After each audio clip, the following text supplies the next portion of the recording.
É com muita alegria que recebemos hoje para dar o seu depoimento no nosso portal Memórias da Cultura e do Esporte de Brasília, o jornalista Silvestre Gorgulho, que foi secretário de Cultura, foi secretário de Comunicação do governo Zé Aparecido, foi secretário de Cultura do governo Zé Roberto Arruda e é um dos grandes personagens da cultura de Brasília, deixando um legado muito importante, principalmente pela sua relação muito próxima com Neymar, Lúcio Costa, Maria Elisa.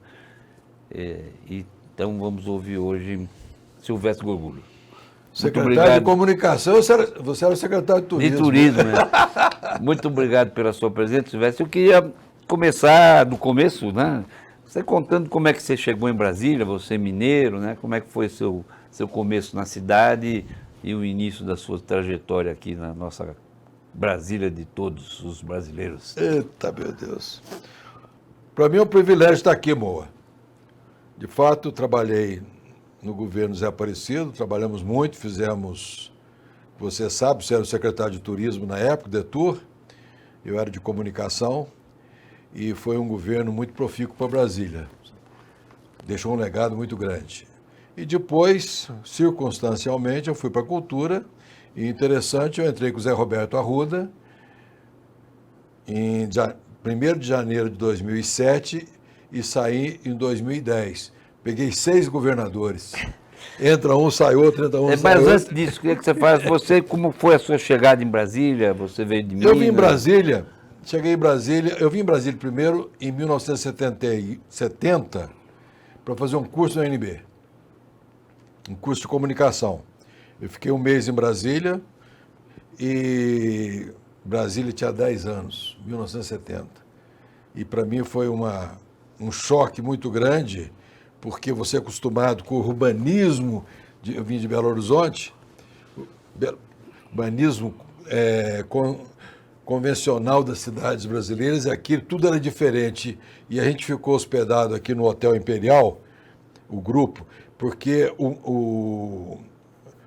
a Embaixada Americana convidou 2 jornalistas, 2 estudantes de jornalismo de cada Universidade Federal do Brasil, de cada estado. E o grupo ficou aqui no Hotel Imperial. Ali na W3, aqueles aqui na W3. Né? Então, o primeiro impacto de Brasília foi muito duro. Por quê? Porque a gente é estudante. Tomava o café da manhã no hotel e tinha que ir para a UNB. E como é que vai para a UNB? Não, você tem que ir na W3 que você pega carona. Falei, pô, não estava acostumado com isso, mas não tem um ônibus que você possa ir? Não tem não. Então a gente ia para a W3, interessante, a capital da solidariedade. Isso foi o impacto que eu tive. Porque você chegava na W3, ficava, já parava o carro, vamos para onde? Isso durante um mês. O cara levava a gente até o UNB, desviava um pouquinho, deixava mais perto, a gente andava um pouco e chegava até a UNB. Então, para mim, o primeiro impacto foi da solidariedade. Você ter oportunidade de não ter oportunidade de pegar um ônibus, de ter um transporte coletivo, mas de estar na W3 e 1 minuto depois que parava um caminhãozinho, parava um carro, parava alguém para te dar carona. Para onde você vai? Então, o primeiro impacto que eu tive. O segundo impacto, isso em 1970. Eu fiquei um mês aqui, voltei, terminei minha faculdade em 1972, na UFMG, e em 74 eu já estava trabalhando na Veja. Em 73 eu fui para a Veja. Em 74, no governo Geisel, um amigo meu tomou posse no Ministério da Agricultura, Alisson Paulinelli, e eu vim para trabalhar com Alisson Paulinelli no Ministério da Agricultura. E aí eu fiquei direto e incorporei Brasília em mim e já casei em Brasília, meus filhos são de Brasília, meus netos, 6 netos aqui de Brasília, e a minha cidade hoje é Brasília. Nós trabalhamos juntos no governo Zé Aparecido, né? Você como secretário de Comunicação. Eu, particularmente, considero um dos melhores, se não o melhor governo da história de Brasília. Acho que só o tombamento da cidade deixou um legado que é eterno. E eu queria que você falasse um pouco sobre isso, porque eu me lembro que você participou ativamente, né, na equipe do governo Zé Aparecido, desse processo de tombamento de Brasília como patrimônio cultural da humanidade junto à Unesco. Eu queria que você falasse um pouco sobre especificamente sobre o tombamento e sobre outras coisas que o governo Aparecido deixou para a nossa cidade, o parque. Eu considero o governo do Aparecido um divisor de água em Brasília. Primeiro porque foi um governo muito duro, trouxe de volta os artistas construtores de Brasília, Oscar Niemeyer, Lúcio Costa, Burle Marx, Mariane Perretti, trouxe de volta a Brasília para trabalhar em Brasília. O Oscar Niemeyer tinha o gabinete dele ao lado lá no Buriti, você lembra disso? Primeiro por isso. Segundo motivo, ele entrou em maio de 85 e em 86 teve as eleições de Brasília. A primeira eleição. A primeira eleição de Brasília. Isso já é um marco. E outros marcos que vieram em seguida foram, por exemplo, quem criou o Jardim Botânico de Brasília foi o Zé Aparecido. A despoluição do lago começou com o Zé Aparecido, Carlos Magalhães, secretário de Obras, William Penido, presidente da CAESB, começou a despoluição do Lago de Brasília, que era uma coisa importante para Brasília. É um lago artificial, é a alma, o cartão de visita de Brasília, e era um lago poluído porque o esgoto ia para o lago. Então, o início da despoluição do Lago de Brasília. Segunda coisa importante no governo Zé Aparecido, que outros governos retomaram de uma certa forma, outros não, foi a ciclovia do lago. O Lago Paranoá era um lago público, mas a orla dele era toda privada, privatizada. Né? Então, o Aparecido chegou com o apoio do Lúcio Costa e implantou a ciclovia, não pelo só projeto de ciclovia, mas para entregar o lago à população de Brasília. E, fora isso, as pessoas não se lembram, talvez, no governo Zé Aparecido, que eu considero muito importante, eu lembro que o Magalhães começou a fazer, não tinha passeio público no Lago Sul. A cerca verde vinha até a rua. Então, teve que ter passeio público, as pessoas não podiam andar. Não tinha calçadas, né? As calçadas. E, fora isso, o grande projeto foi do tombamento da cidade com 27 anos. O tombamento da cidade é uma obra que extrapola Brasília, extrapola o Zé Aparecido. Por quê? Porque a cidade tombada, na época, a cidade tinha 400 anos, 2.000 anos, né? E Brasília é uma cidade que tinha 27 anos. E apenas com 27 anos foi uma cidade tombada, foi uma discussão muito forte na Unesco. O representante dos Estados Unidos foi contra, e foi uma discussão muito forte, porque todos eles alegavam. Brasília não tem passado, por que vai tombar? Aí que o Aparecido fez um projeto muito, muito interessante, e nesse grupo que trabalhou o tombamento de Brasília, o Oscar, evidente, o Lúcio Costa encabeçando, mas várias pessoas como o próprio Oswaldo Peralva, que você lembra? Sim, o Peralva. O Oswaldo Peralva. Guy de Almeida. Guy de Almeida, o Aparecido, e o nosso embaixador também, da Unesco, era aquele maranhense, o escritor maranhense. Agora não me fugiu o nome. Mas eu vou lembrar, antes de terminar aqui, eu vou lembrar o nome do embaixador. Ele usou de um argumento muito forte. Brasília tem que ser tombada não pelo passado, mas pelo futuro. Exatamente. É uma experiência inédita no mundo de ter uma cidade com o urbanismo social que tem em Brasília, e nós temos que tombar o futuro de Brasília. Brasília é mais importante em futuro do que em passado. E conseguimos fazer o tombamento em dezembro de 1987. E, sem dúvida, um marco histórico, né? Porque não fosse o tombamento hoje, Brasília seria como uma cidade completamente diferente do que é. E aproveitando o tombamento, eu acho que nós teríamos que lembrar um pouco também a tese da Maria Elisa Costa, arquiteta, filha do Lúcio Costa, que devia ser tombado toda a bacia do Paranoá. Porque não basta você tomar o plano piloto, mas se devia tomar toda a bacia do Paranoá para fazer evitar que fora também do plano piloto se adensasse muito e comprometesse o plano piloto, né? Mas aí é outro estudo e tal que...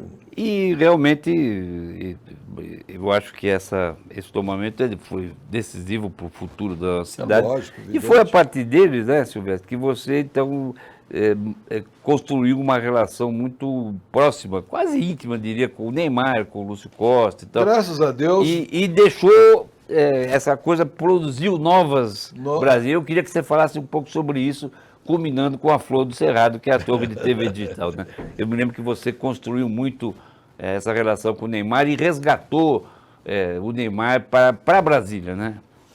Que Neymar não viajava de avião, né? Ele vinha... A última vez que ele veio a Brasília, em 2008, foi a última vez que ele veio a Brasília, eu fui buscá-lo de carro. Ele não queria vir mais a Brasília, fui buscá-lo de carro, e no Rio... Viemos, ele ficou 5 dias em Brasília e comemoramos, 2007, comemoramos o aniversário de 100 anos dele em Brasília. Não sei se você lembra disso. Lembro. Lembra disso? Lembro.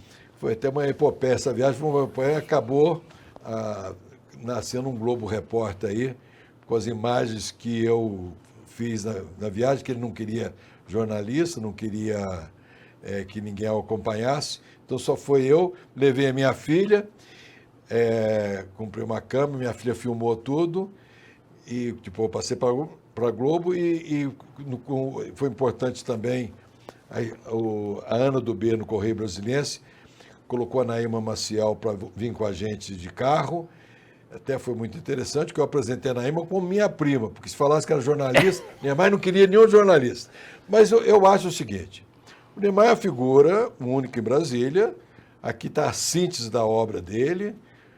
Você imagina que pouca gente sabe, mas um ateu, né? Mas tem 7 igrejas construídas em Brasília, nem mais. 7 igrejas construídas em Brasília. E essa relação com o Niemeyer me possibilitou um conhecimento muito profundo, não só da história dele, da vida dele, mas de alguns complementos da história de Brasília também. Você citou a Torre Digital. Eu tenho um jornal, a Folha do Meio Ambiente, e eu fiz uma campanha muito dura na década de 80, 90, mais na época 90 e 2000, contra a profusão de torres de celular. Porque nós tínhamos, na época, a Mericel, Brasília Telecom... Cada empresa queria fazer a sua torre celular. Não compartilhava as torres de celular. E eu fiz abri uma briga muito grande contra elas e acabou a Anatel sendo a favor e conseguimos que compartilhasse. Então virou um inferno as torres de celular, não só em Brasília, no Brasil inteiro. E quando chegou em 2007, que a Anatel obrigou a construção das torres para imagem digital, cada televisão ia fazer também uma torre para ter a sua imagem digital. Porque a torre de TV central, que é um projeto do Lúcio Costa, não comportava as antenas para a imagem digital. Então tinha que fazer uma torre. E cada televisão já tinha sua torre projetada. Uma torre, aqueles paliteiros, né? Aqueles paliteiros de 180 metros, todos ali na área do Colorado, que é a parte mais alta de Brasília. Você imagina que Brasília está a 1.000 metros, o Lago Paranoá está a 1.000 metros do nível do mar. 1.000 metros. Por isso que tem o cota 1000. A esplanada está a 1.100 metros. E o Colorado está a 1.200 metros. Então, lá seria as torres. E, na época, a TV Globo, tomando a dianteira, queria fazer logo a torre dela. E quando o Toninho Drummond chegou, falou, Silvestre, nós vamos fazer a nossa torre. Eu falei assim, mas essa torre, esse paliteiro aqui, Não, nós vamos fazer, a Bandeirante vai fazer, a SBT vai fazer. todas elas vão fazer. Falei, não vai, meu irmão. E eu já tomando já que a minha briga das torres da telefonia celular, falei, não, nós vamos compartilhar uma torre para todas as televisões. Eu fui na Anatel, procurei a Anatel, consegui o apoio da Anatel, as televisões fizeram um consórcio e o Arruda era o governador, chamamos todas as televisões, conversamos com as televisões e propusemos para a televisão o seguinte: vocês têm duas alternativas. Vocês querem construir a torre e usufruir do terreno. Ou vocês querem o governo construir a torre e vocês alugam o espaço. Eles preferiram, evidente, a segunda alternativa. Aí eu fui no Oscar e pedi para o Oscar fazer o projeto da torre digital, que é um projeto único no mundo. Primeiro porque é uma torre de cimento armado. Todas as torres são metálicas. A de Brasília é uma torre de cimento armado. A parte metálica é apenas aquela parte que fica em cima da torre. E o Oscar fez o projeto e as pessoas que veem a torre digital lá no Colorado não sabem que tem uma área subterrânea de 2.000 metros quadrados para abrigar cada televisão. O cabeamento. Cabeamento, aquele negócio todo. E importante e interessante é o seguinte: é a única cidade brasileira que tem uma torre digital para todas as televisões. E mais ainda, o consórcio de televisão mandou construir uma antena também para todas as televisões. Construíram na Alemanha, trouxeram, é uma torre e uma antena para todas as televisões, sendo que o cabeamento, depois as ilhas, aquele negócio todo, cada televisão tem a sua e tem o seu box. E eu acho que valeu a pena, porque o que é o cenário de Brasília?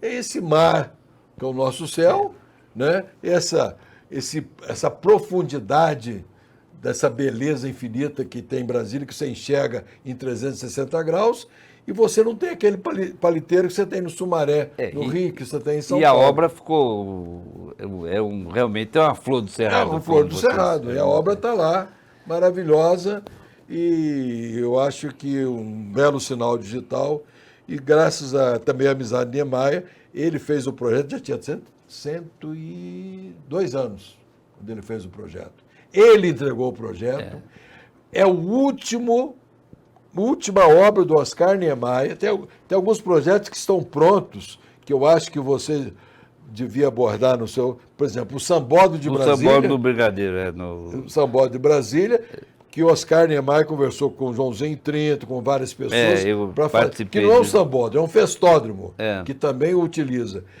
E a Praça do Povo, que é ali ao lado do Teatro Nacional, também é um projeto dele que está pronto, pago, e só falta ser construído, mas é um projeto que ele deixou pronto. Mas a última obra do Oscar Niemeyer, inaugurada com ele vivo, foi a torre. Foi a torre digital. Você citou o Sambódromo aí, então queria que você falasse também sobre uma outra experiência muito interessante da sua trajetória aqui em Brasília, como secretário de Cultura. Eu participei perifericamente, que foi a gente conseguir que uma escola de samba do Rio de Janeiro fizesse o enredo de Brasília nos 50 anos da cidade, né? 2010. E foi um processo muito criativo. Queria que você contasse um pouco, acabou sendo a Beija-Flor a escolhida não porque as outras desistiram e tal, mas eu queria que você contasse essa experiência, como é que foi essa relação. Você participou desse projeto. É um projeto muito bonito. Pena que, quando no Carnaval... Foi atropelado pelos fatos. Foi atropelado politicamente, porque o projeto era muito lindo. O que nós fizemos? A gente queria sair os 50 anos de Brasília com o Sambódromo cantando a história de Brasília.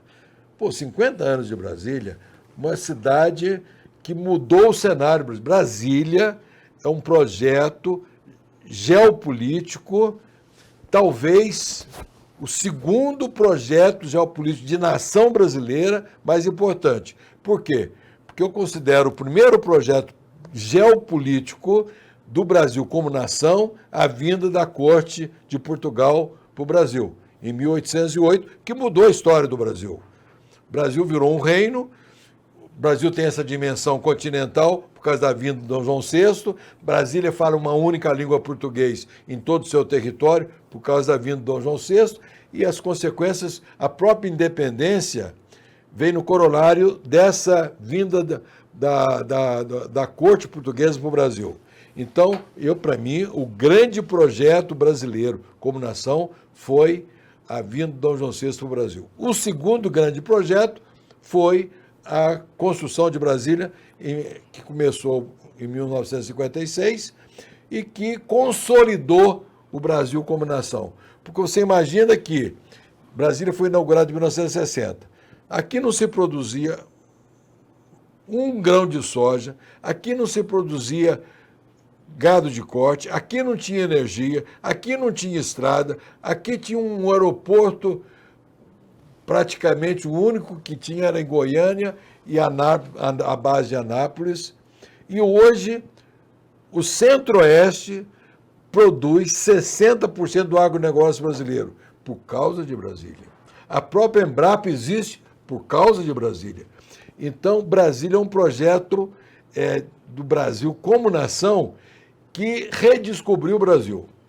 E quando a gente quis cantar e mostrar isso ao povo popularmente, porque as pessoas têm que entender, eu brigo muito por isso, sofri muito porque eu fiz os carnavais de Brasília, você sabe disso. Carnaval, as escolas de samba, é uma ópera popular. É uma ópera, você tem dança, você tem música, você tem alegoria, é uma ópera popular. Por isso que os estrangeiros vibram com o nosso carnaval. O carnaval de rua é um carnaval tradicional, mas não é uma ópera. As escolas de samba, elas formam. Você imagina que, você viu, eu fiz carnaval em 2007, 2008, 2009. 2010 também? 2010 também. Pô, a gente preparava o carnaval o ano inteiro. Depois a gente tinha oficinas de alegorias, a gente fazia oficinas para as bordadeiras. Tem curso de capacitação. Aquele negócio todo. Era uma Quer dizer, coisa não é uma... brigamos muito com o Ministério Público, que não entendia a parte cultural do projeto, do carnaval. Você dá um emprego, você capacitar as nossas, como é que a gente fala? A cadeia produtiva, né? As costureiras. As costureiras que eu ia falar, durante um ano inteiro para fazer aquela beleza, fazer uma ópera. Você não valoriza a ópera no teatro, tem que valorizar a ópera na rua também. E o carnaval de escolas de samba é uma ópera na rua. E aí, então, teve esse projeto que acabou esse projeto da com a Beija-Flor. Foi um projeto muito bem feito, foi um projeto consciencioso. Por quê? Primeiro fizemos uma carta para a Liga das Escolas de Samba do Rio de Janeiro. O dia que a gente entregou a carta, você foi lá. E entregamos a carta pedindo das 6 escolas ranqueadas, melhores ranqueadas, que apresentasse as contrapartidas para a gente escolher a melhor escola. Tinha uma comissão para escolher. Bem, apenas a Beija-Flor... a Beija-Flor e a Portela se interessaram, depois a Portela acabou desistindo e tal. Você imagina que o samba da Beija-Flor foi escolhido aqui na Aruc. Teve uma eliminatória de samba aqui na Aruc. Eles vieram aqui, nos ajudaram. Nós fomos na escola de samba várias vezes, a final do samba, o barracão e tudo. Acompanhamos tudo. Mais do que isso, nós acertamos de fazer uma biblioteca na escola de samba, como é que a gente chama aquilo? No galpão? No barracão. No barracão da escola de samba, uma biblioteca sobre Brasília. Fizemos uma série de... Interagimos de todas as formas culturais e educacionais. Mas veio aquela hecatombe política que acabou a Arruda saindo e infelizmente, não fizemos tudo o que queria. Foi bonito, mas não foi não era aquilo que a gente esperava. Infelizmente, né, com a crise política, a própria Beija-Flor deu a recuada e o resultado acabou botar o negócio nos índices e tal, acabou não sendo o que a gente imaginava. Silvestre, o nosso tempo está correndo, vamos nos encaminhando aí para fechar. Eu queria que você falasse sobre duas questões para a gente fechar. Uma, a sua experiência na Secretaria de Cultura, além dessa coisa do carnaval, eu me lembro que teve um negócio muito importante, que foi a revitalização da Orquestra Sinfônica, né? Queria que você falasse sobre isso, o maestro Silvio Barbati, outros. E o segundo foi a tua experiência como secretário de Cultura, que você lançou as bases de muitos instrumentos de financiamento que estão aí até hoje. Então, né? A primeira base que eu lancei, e ninguém tira do governo, daquele governo, que é o seguinte: o nosso Fundo de Apoio à Cultura. O FAC foi criado. O FAC, desistiu o FAC chegava a 2 milhões, 1 milhão e 900. E nós fizemos uma lei orgânica, entramos na lei orgânica, aprovação em 2 turnos, aliás, até foi em 4 turnos, porque mudou o nome também, para 0,3% da receita líquida de Brasília, e o FAC saiu de 2 milhões, na época, para 9 milhões, para 30 milhões. Hoje deve estar em 60 milhões. Isso foi um ganho cultural para Brasília fantástico. Lutamos muito, mas fizemos o FAC, talvez hoje o fundo de cultura mais importante dos estados brasileiros. A segunda coisa que eu considero que foi também importante, Moa, e eu vou falar, foi a orquestra. Pago um preço muito grande, porque nós fizemos a Associação de Amigos da Orquestra, que praticamente bancava a orquestra. Só que o Ministério Público achou que não devia ter essa organização e terminaram com a Associação de Amigos da Orquestra, e a orquestra voltou a ser de funcionário público. Nós tínhamos uma orquestra fantástica, começou com o Silvio Barbato, que faleceu naquele acidente da Air France, né? E trouxemos o Aira Levy, que hoje está que era o maestro em Düsseldorf, né? Ele é de Chicago, e fez uma orquestra também que ocupou um espaço muito grande, representou o Brasil várias vezes, inclusive no Festival de Orquestra em Seul, né? Foi o grande momento da Orquestra de Brasília. Mas terminaram com a Associação de Amigos da Orquestra e com isso também a orquestra murchou. Mas outra coisa que eu acho que foi um legado importante foi o Clube do Choro. Sim. Que é um projeto do Oscar Niemeyer. O Reco, inclusive, vai ser um dos nossos interpretados também. O Reco sabe disso. O Clube do Choro era naquele ambiente muito subterrâneo, ruim, né? Subterrâneo. E antes da eleição, porque a gente fala de política, a gente é muito contra a política, mas a política, eu não tenho partido político, eu não sou político, mas você só pode fazer as coisas com política. E na campanha política do Arruda, na minha casa, eu reuni 147 professores de música da Escola de Música, da UNB e do Clube do Choro, e comprometemos com a Arruda, trouxe até o maestro Júlio Medalha para essa reunião, e comprometemos de fazer o Clube do Choro, que era um projeto do Oscar Niemeyer. E fizemos, e hoje está aí o Clube do Choro, que é um cartão de visita para o Brasil. Mais do que o clube, é a escola, né? E a escola Rafael Rabelo, que chegou a ter 1.200 alunos, 50% alunos pobres e tal, com bolsa. E está aí para todo mundo ver. Então, também foi uma base importante. Eu acho que o FAC, a Torre Digital, os carnavais, poxa. Os carnavais A única vez que teve desfile das campeãs, 2007.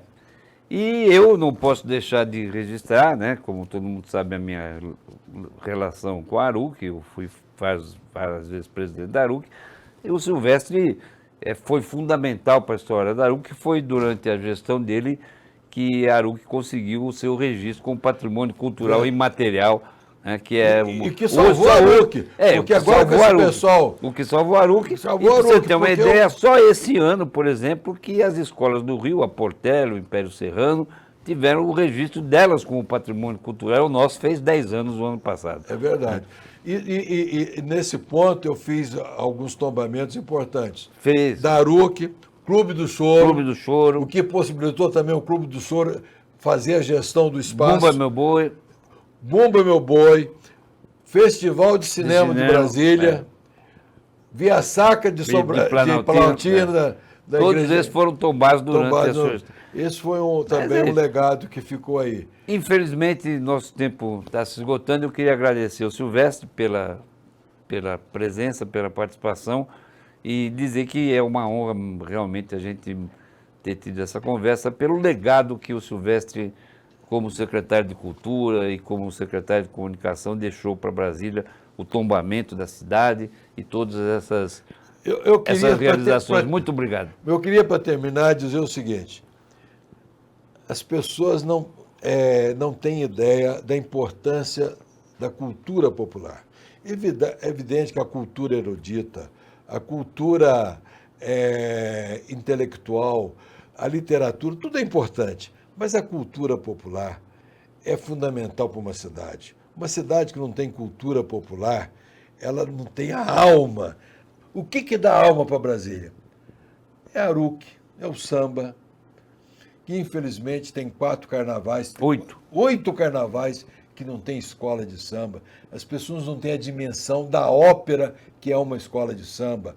O carnaval não é só essa licenciosidade dos 4 dias de blocos. É importante? É, mas a grande importância está na escola de samba, na formação das professoras, das costureiras, de tudo que está agregado a isso. E a cultura popular de Brasília está no Clube do Choro, no Carnaval, na Ceilândia, Casa do Cantador, nos repentistas. Isso que dá alma para a cidade. Casa do Cantador, que também foi uma realização do governo Zé Pazir. Grande projeto de uma cidade satélite. Tem muita coisa para a gente falar.